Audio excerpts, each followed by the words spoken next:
My name is Hazel Monroe. I'm 34, and my mother-in-law planned a luxury vacation using my itinerary, then told me I wasn't invited. Her reason?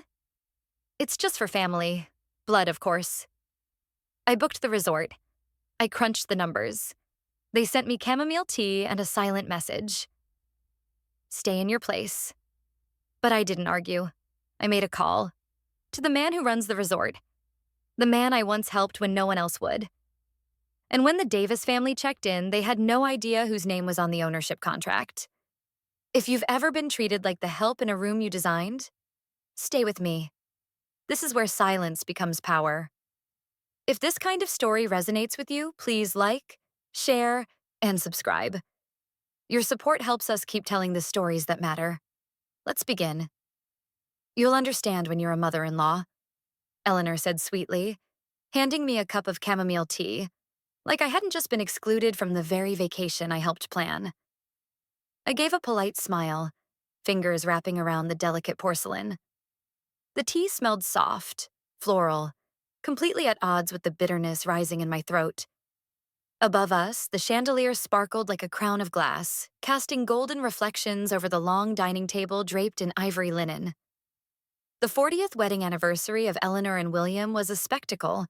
Guests in tailored suits and silk gowns, champagne flutes clinking, the scent of white roses thick in the air. But none of this was mine. I should have seen this coming. Years ago, just after Nathan and I married, Eleanor had emailed me a guide titled, How to Dress with Elegance. The subtitle still stung. For women who weren't raised with it. I never deleted that message. I kept it like a splinter, painful, but useful. A reminder of where I stood. A burst of laughter erupted near the head of the table. I caught a few side glances, subtle, calculating. News about the Maldives trip had made its rounds online. The perfect family-only getaway, they said. Most people assumed I was going too. What they didn't know was I built the itinerary, crunched the numbers, and booked the resort. But I wasn't invited. It's lovely how everyone's included. Aunt Carol chirped from across the table, unaware of the mine she'd just stepped on. Eleanor placed a graceful hand on her shoulder. We just wanted this to be a truly intimate celebration, she said, then turned to me with that trademark angelic smile. Just family. Blood, of course. Nathan stood at the drinks cart pouring wine. He paused for half a second. I saw it. But then he continued like nothing had happened. No glance my way. No defense. Just silence. And in that silence, something in me shifted. They never saw me as one of them. I was the help, the background, the coffee girl who organized, planned, and disappeared before the pictures were taken. Eleanor rose to her feet, lifting her glass. And now, a little something from William and me, for each of our bloodline to remember this milestone. One by one, she handed out elegant ivory boxes tied with satin ribbons. When she reached me, she stopped. Instead, she extended a plain envelope. No bow, no name. This is a keepsake from him, she said smoothly. Not an invitation. Inside was an old wedding photo of Eleanor and William. No message, no signature. Just a silent declaration. You don't belong. I tightened my grip on my glass. The stem creaked faintly. Then, as if choreographed, I placed it down with deliberate care, rose from my seat, and walked out. Head high, spine straight, voice silent. No one stopped me. Back at my apartment that night, I went to the bottom drawer, the one I rarely opened. Buried beneath old receipts and forgotten holiday cards was a leather-bound notebook. I flipped it open. On the first page, in strong, slanted handwriting, was a note. If you ever need help, just call. Jackson, resort manager. A man I once helped when no one else would. A man who owed me. It was time to collect. Under the soft hum of the city at night, I sat cross-legged on my living room floor, the flickering lights of Manhattan casting long shadows across the hardwood. Around me, half-open boxes, forgotten photo frames, and a faint smell of dust and chamomile. I had started cleaning to clear my mind, but somehow the past had spilled out. A small, leather-bound notebook sat beside me now, its spine worn, pages curled slightly at the edges. My fingers hovered over it for a moment before flipping to the first page. If you ever need help, just call. Jackson's handwriting. I had written his number on the inside back cover years ago, half sure I'd never use it. He was just a stranger then, a flustered man who spilled his espresso and apologized 5 times before admitting he was lost. I made him another one. House style, no charge. We talked for 10 minutes. He said I listened better than most executives he'd met. I said I just made good coffee. That was before he became the director of the Azure Reef in the Maldives, and before I became the invisible wife of the Davis family. I stared at the number. My thumb hovered over the call button. Then I tapped. It rang once, twice. A click. Hazel, a voice said. It's been a while. I swallowed. Hi, Jackson. I wasn't sure you'd remember me. Of course I remember, he said. But I also knew one day you'd call if it really mattered. I didn't reply right away. He filled the pause. So, what's happening? I stood up and walked to the window. Below, traffic shimmered like rivers of molten gold. Let's just say the family I married into is going on a vacation. One I planned but wasn't invited to. He whistled softly. Maldives? Yes. He chuckled. That explains the timing. What do you mean? I'm already there. I blinked. You're at the resort. We just reopened for the winter season, and coincidentally, I've been restructuring a few things. There was a silence, but not a heavy one. It buzzed with meaning. Hazel, he said finally. You were kind to me once. I haven't forgotten that. Come here, let's talk, off the record. Jackson, my staff knows your name. They've been briefed to treat you like a partner. No questions asked. Something in me stilled. That word, partner, it echoed like a whisper from a life I hadn't allowed myself to imagine. I nodded, though he couldn't see. I'll come. Good, he said, calm and final. I already have a few ideas. You'll want to hear them. The call ended with a soft click. I exhaled, long and slow. Back at my desk, I opened my laptop. A new message blinked in my inbox. Your flight confirmation, first class JFK to Malé, Maldives. Departure, 11:45 p.m. Friday. The screen glowed in the dark, casting a silver-blue light over my face. I didn't smile. I didn't cry. But I leaned back in my chair, eyes sharp and heartbeat steady, as if I had just stepped onto a quiet battlefield, one I had studied for far too long. Under a vast canopy of turquoise sky, the speedboat skimmed across the crystalline waters of the Indian Ocean, its engine humming low and steady. Hazel sat at the bow, her hair tied back against the breeze, sunglasses shielding the flicker of calculation in her eyes. She didn't speak. She didn't need to. The man beside her, tall, polite, and dressed in the signature cream and navy of Azure Paradise, leaned slightly forward as the resort's overwater villas came into view like floating jewels. Good morning, Ms. Hazel, he said softly. Mr. Reed asked that we greet you personally and discreetly. Hazel nodded, her lips pressing into a faint smile. Discreet suits me. The boat docked not at the main reception pier, where guests posed for social media and greeted staff with loud laughter, but at a private slip further down, a secluded path trimmed with white blossoms and polished stone. She stepped off the boat and into a different world. The boardwalk leading to her villa curved like a ribbon over impossibly clear water. Below, coral reefs pulsed with life. A staff member walked beside her silently, opening the villa door with a keycard already prepared. Inside, a cathedral of quiet luxury. White linen, teakwood floors, a plunge pool opening onto the sea. A welcome note rested on the glass table. Welcome back. J. Hazel ran her fingers along the edge of the marble countertop, absorbing the calm. No screaming children, no Eleanor, no demands, just space and control. A soft knock at the door broke the silence.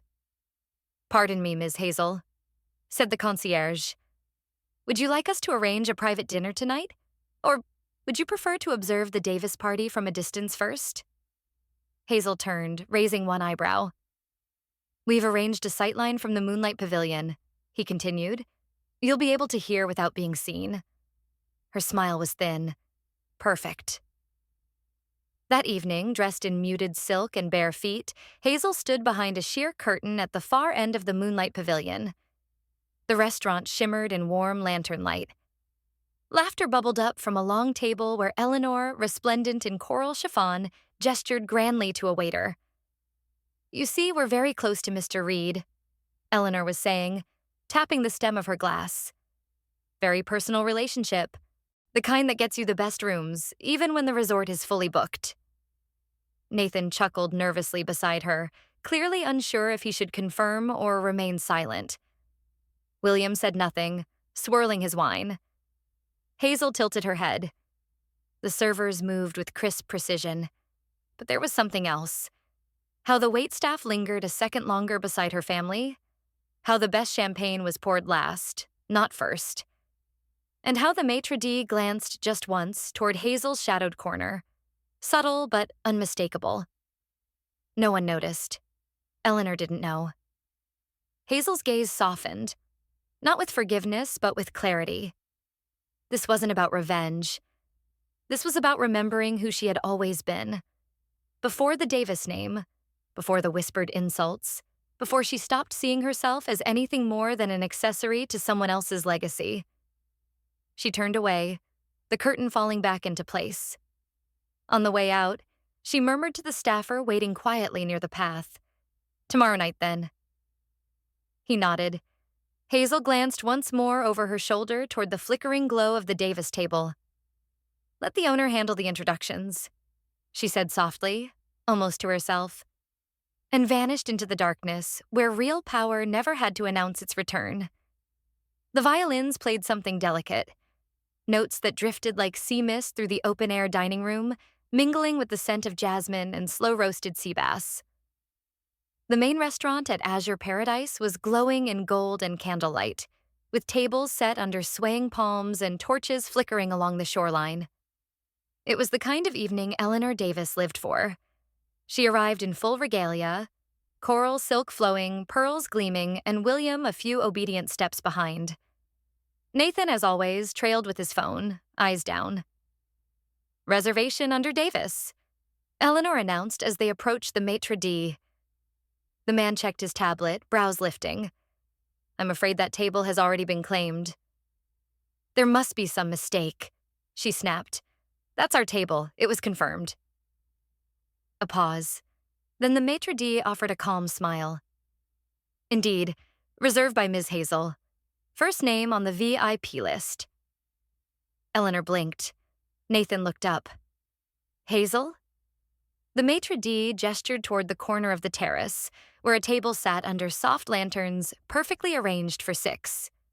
Hazel was already there, poised, composed, draped in deep navy satin, hair swept up, a single diamond pendant at her throat catching the light.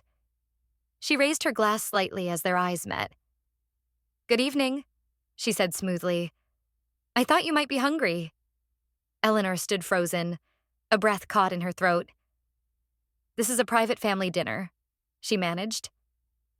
"Exactly," Hazel replied, "which is why I made sure it was properly hosted." There was no edge in her voice, just steel beneath silk. Nathan looked between them, confusion and dawning suspicion coiling behind his brow. William murmured, "Let's just sit down." Reluctantly, Eleanor allowed herself to be guided. Chairs were pulled, menus presented. Not a single staff member looked to Eleanor for direction. The waiter approached Hazel quietly. "Mr. Reed asks if you'd like to schedule a welcome celebration in your honor," he said in a low voice. Hazel didn't flinch. She placed her napkin across her lap, lifted her glass, and stood slowly. To unexpected reunions, she said, voice clear but soft enough to be graceful. And to being seen.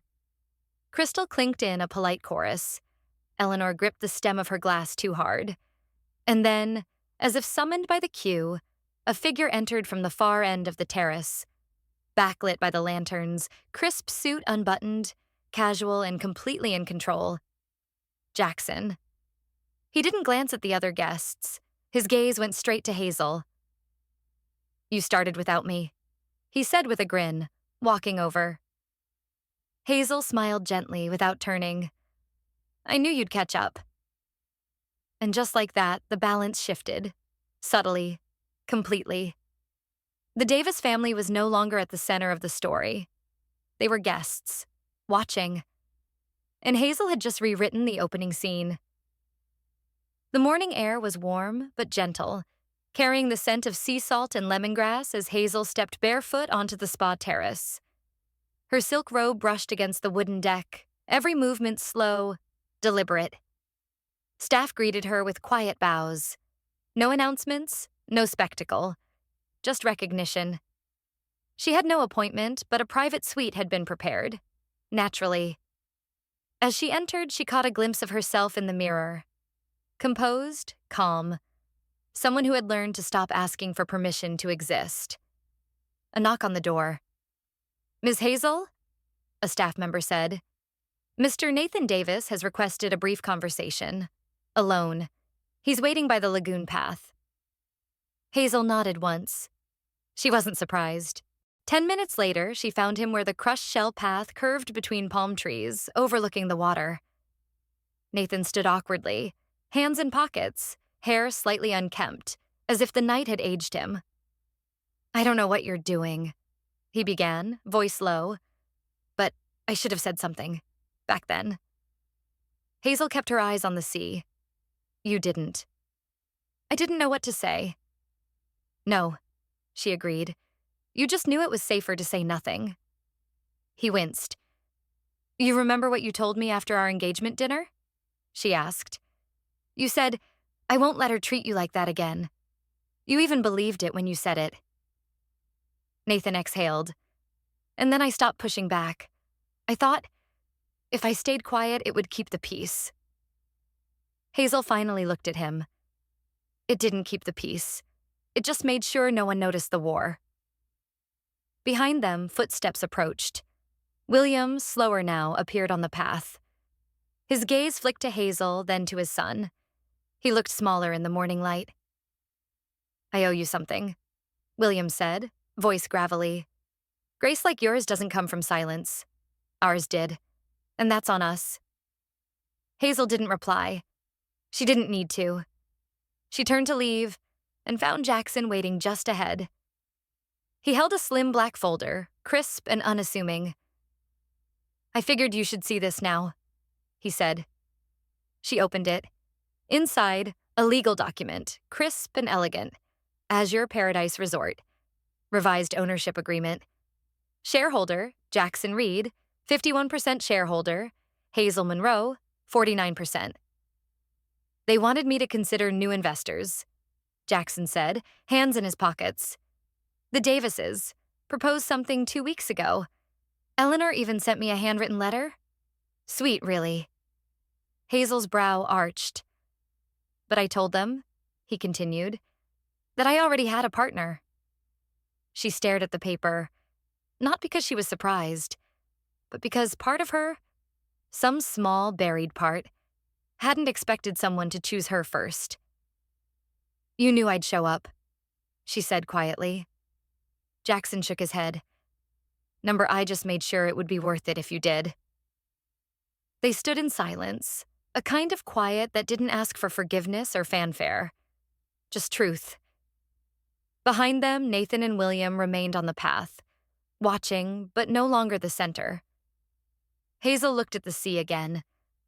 It no longer looked like an escape. It looked like territory. The sun cast a golden hue across Azure Paradise, wrapping the resort in a final glow of elegance. Guests drifted through the main pavilion where the farewell luncheon was being prepared, tables gleaming with crystal, silk runners catching the breeze and soft jazz notes floating from a live quartet tucked in the corner. Hazel moved between the details with practiced ease. Her voice calm, her gestures precise.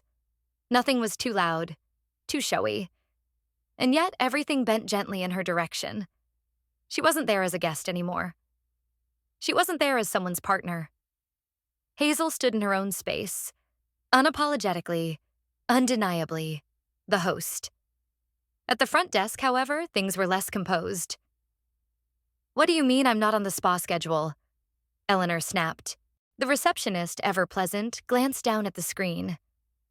Ms. Hazel updated the bookings this morning. She thought it would be more comfortable if everyone had space today. "You're scheduled for tomorrow, should you choose to extend your stay." Eleanor's lips parted, but no words came. She turned away, heels clicking sharply on the marble as she moved toward the luncheon. There, under the woven canopy, everything was already in motion. Jackson stood near the center, glass in hand, voice projecting just enough to gather attention without demanding it. "I've hosted many events here," he said, "but this one is different. Because without Hazel, none of this would have happened." Heads turned. Eyes followed. Eleanor stepped closer to the table and found no seat reserved at the head. Hazel stood behind the main arrangement, checking a folded seating chart. When Eleanor reached her, there was a pause. For the first time in a long time, neither of them flinched. "I was wrong about you," Eleanor said. Hazel didn't smile. "You were never right or wrong. You just never had the right to decide who I was going to be." Silence hung. Not dramatic, just final. Eleanor stepped back, her expression unreadable, and returned to her seat. Hazel raised her glass, voice serene. "To Grace." The room followed, crystal chiming softly in unison. Jackson leaned in, his whisper almost lost beneath the music. "To the kind of power only she knows how to use." Hazel said nothing more. She didn't need to.